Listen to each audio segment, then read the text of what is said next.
La montagne vivante. Épisode 2. Entrez! Vous m'avez demandé, chef ? Asseyez-vous, inspecteur. Il y a 2 semaines a eu lieu l'accident du travailleur de la mine, suivi du tremblement de terre le plus long que nous ayons jamais connu. Beaucoup parmi le peuple disent qu'une énergie s'est libérée ce jour-là. Moi, je dis que le tremblement était une coïncidence et qu'ils se sont vus pousser des ailes. Mais depuis, les fanatiques n'ont jamais été aussi organisés, les actes de vandalisme atteignent réellement la société minière et des membres de l'entreprise ont été tués. Beaucoup de rumeurs courent à propos du prétendu guide qui contrôlerait la roche. Il s'appelle l'Oracle Rocheux. Une chose est sûre, il existe, qu'il ait des pouvoirs ou non. En tout cas, je compte sur vous pour le démasquer. Oui, je vois très bien. Et nous allons y arriver. Il faut juste laisser un peu plus de temps à mon équipe. Ce n'est presque pas le plus important. Il y a autre chose. Autre chose ? Oui, vous n'êtes pas la seule équipe sur le coup. Des agents tentent régulièrement d'intercepter les fanatiques durant leurs rassemblements nocturnes illégaux. Malgré ça, ils n'ont pas réussi à mettre une seule fois la main sur cet oracle rocheux, même lors de nos opérations les plus coordonnées. Comme si quelqu'un les prévenait personnellement de ce qu'il allait se passer chez nous dans la police. Vous pensez à quoi ? Une taupe. Parmi nous. Tout simplement. Et puisque c'est votre équipe qui mène l'enquête le jour, je compte sur vous pour garder un œil sur les agents qui travaillent avec vous.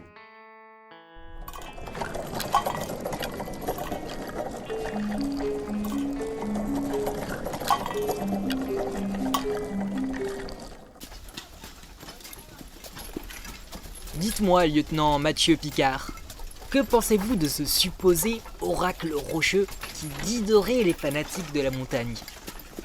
Cet oracle rocheux, j'ai tendance à croire que ce n'est qu'un fantasme. De la même manière que la montagne vivante. Mais les gens ont besoin d'un symbole. Mais quel meilleur symbole que d'imaginer un super-héros qui contrôle la roche. Intéressant. Ah tiens, nous voilà arrivés sur les lieux du crime.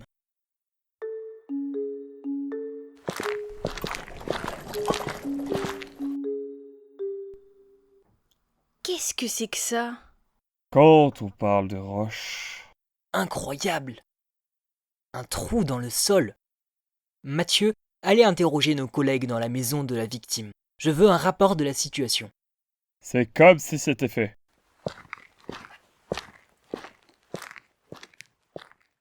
Élise, je veux votre avis quant à cette histoire d'oracle rocheux. Qu'en pensez-vous ? Personnellement, je crois à ce qu'on nous a raconté. Depuis le dernier tremblement de terre, le jour où on est allé interroger les travailleurs de la mine, Pierre Granier et Éric Lantier, les manifestants semblent de plus en plus organisés. À mon avis, ça ne vient pas de nulle part. Ils ont un guide. Et vous, inspecteur, qu'en pensez-vous ? De mon côté, je vous suggère de considérer qu'il existe et de rester sur vos gardes. Plusieurs membres de la société minière ont été blessés ou sont morts ces derniers jours. Il paraît que ce meurtre-là est particulier et je me tarde de savoir pourquoi. Mathieu est de retour. Lieutenant, qui est la victime ? Un certain Karl Renaud. Il gérait plusieurs équipes de la société minière. Il ne s'était pas présenté à son travail hier. Son appartement a été fouillé. On suppose que son assaillant n'a pas trouvé ce qu'il voulait et lui a soutiré l'information nécessaire avant de partir. Et comment va-t-il ? Il a été tué ? Nous ne savons pas vraiment. Vous devriez voir par vous-même.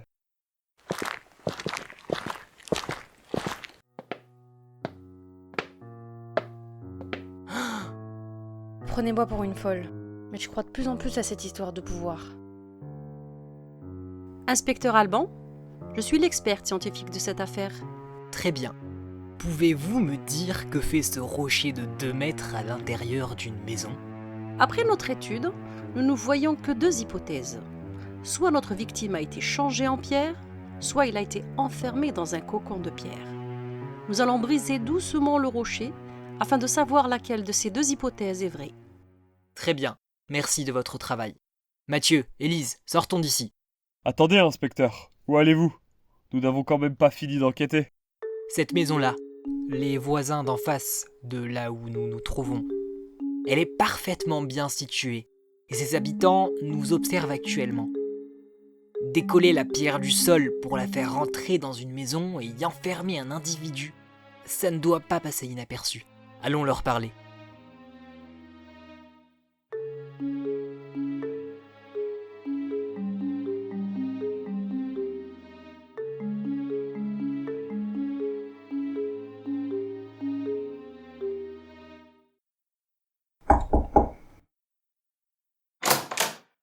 Oui, je peux vous aider? Police de Bourgogne, nous pouvons vous poser quelques questions? Oui.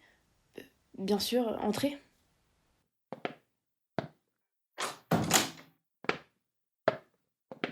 Mathieu, Élise, interrogez-la s'il vous plaît. Je vais aller y jeter un œil sur leur balcon. Vous permettez que je jette un œil sur la vue que vous avez de votre balcon? Pendant que mes collègues vous interrogent? Rien de grave, hein, rassurez-vous. Oui, bien sûr.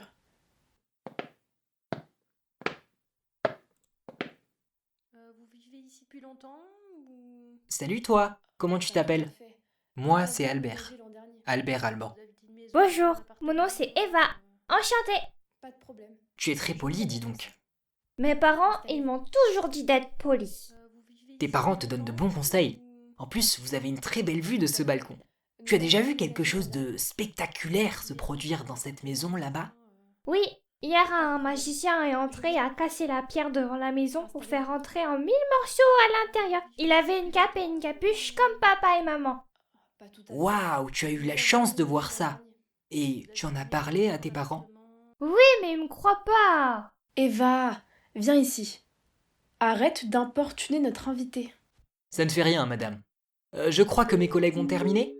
Dites-moi, avant qu'on vous laisse tranquille, votre fille a-t-elle remarqué quelque chose d'anormal ces derniers jours, dans la rue d'en face? Rien du tout. Comme je l'ai dit à vos collègues, nous dormions tous pendant ce qui s'est déroulé dans la maison d'en face. Vous savez, c'est plutôt calme ici. Très bien. Merci de nous avoir accordé ce temps. Nous vous laissons. Très bonne journée.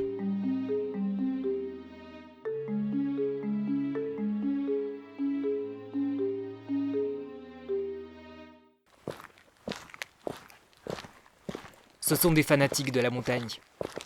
Vraiment? Comment pouvez-vous en être aussi sûr si rapidement? L'enfant a vu l'oracle rocheux en personne, hier soir. Vous basez votre théorie sur les dires d'une fillette? La mère a totalement nié l'histoire de l'enfant. Je ne lui ai pas demandé si sa fille avait vu l'oracle rocheux, mais simplement si elle avait remarqué quelque chose d'anormal ces derniers jours. La coïncidence de l'histoire de la fille, le fait que la mère le nie, tout cela est suspect. Mais ce n'est pas tout. Je suis presque sûr d'avoir aperçu la cape verte sombre des fanatiques, qu'elle s'est empressée de cacher au moment où l'on est rentré. Pourquoi est-ce qu'on ne l'arrête pas alors? Patience, Élise. Mieux vaut les laisser croire qu'ils sont insoupçonnés. Ils ont probablement été chargés personnellement de surveiller les alentours, pendant que l'oracle rocheux interroge sa victime. Nous allons les placer sous surveillance dans les prochains jours. Nous savons au moins où regarder. Allons faire un rapport au chef.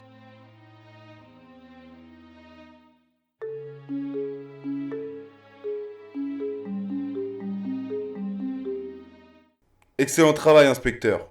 Récemment, tous les fanatiques portent cette tenue verte, sombre, à des moments précis. Il semble que cela permette de brouiller les pistes pour ne pas que leur élu soit démasqué. Nous allons placer dès que possible un agent qui suivra les fanatiques que vous avez démasqués et nous renseignera. Je vous remercie, chef. En attendant d'avoir une prochaine piste, je me disais que l'on pourrait aller enquêter à propos de la société minière. Plusieurs éléments étranges à leur égard ressortent du témoignage de Pierre Granier. La société minière n'est qu'une industrie commerciale. Ce n'est pas eux qui sont à l'origine d'actes de manifestations illégales et d'actes de vandalisme, encore moins de meurtres, n'est-ce pas? Mais les tremblements, ils viennent clairement de la montagne. Et on en sait très peu sur ce qu'il se passe dans cette... Stop! C'est quoi la suite? Vous aussi vous allez vous y mettre et prétendre que la montagne est vivante? je viens de vous féliciter. Alors avant que je regrette, vous allez repartir, nous attendrons les nouvelles de l'infiltré et vous allez me démasquer cet élu fanatique. En attendant, je ne veux pas vous entendre me parler de la société minière. Est-ce que c'est clair ?